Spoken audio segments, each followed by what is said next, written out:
চাকরি দেওয়ার নামে গরিব ছাত্রছাত্রীদের থেকে টাকা তোলা হয়েছে। সরকারি জমিতে পাট্টা পাইয়ে দেওয়ার নামে লক্ষ লক্ষ টাকা তোলাবাজি। তৃণমূল নেতা তথা জেলা পরিষদের বন ও ভূমি কর্মাধ্যক্ষ AKM ফরহাদের বিরুদ্ধে পোস্টার পড়ল উত্তর 24 পরগনার শাসনে। সূত্রের খবর, এই তৃণমূল নেতা রাজ্যের এক মন্ত্রী ঘনিষ্ঠ।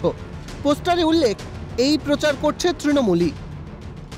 যদিও AKM ফরহাদ কিন্তু সরাসরি যেটা অভিযোগ অস্বীকার করে বলেছেন এটা বিরোধীদের চক্রান্ত এবং তাকে কালিমালিপ্ত করার জন্য কিন্তু এই ধরনের চক্রান্ত। এটা কি বলবেন? না, এটা সম্পূর্ণভাবে বিরোধীদের কাজ। এটা বিরোধীরা এটা করে বসিয়েছে।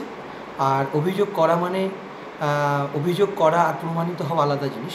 আপনি দলকে জানিয়েছেন? আমি নিশ্চিতভাবে আমি দলের কর্তৃপক্ষকে জানিয়েছি। আমার দলের যারা ঊর্ধ্বতন নেতৃত্ব রয়েছে, কেউ প্রমাণ করতে পারবে না যে এখান থেকে টাকা লেছে। এটা আসলে মানুষকে হ্যাকেল করার জন্য, যে একটা জেলা পরিষদের প্রার্থী ভালো কাজ করছে তাকে বদনাম করার জন্য এরকম এক একটা বিরোধী আছে, তারা এই কাজ।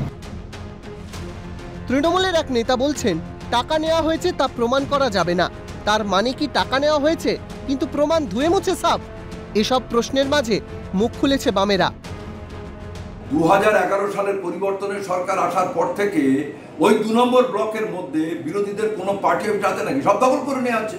সেখানে মিটিং করতে দেওয়া হয় না, মিছিল করতে দেওয়া হয় না, সভা করতে দেওয়া হয় না, পোলিং এজেন্ট বসতে দেওয়া হয় না। এক্ষেত্রে দুটো বিষয় হতে পারে।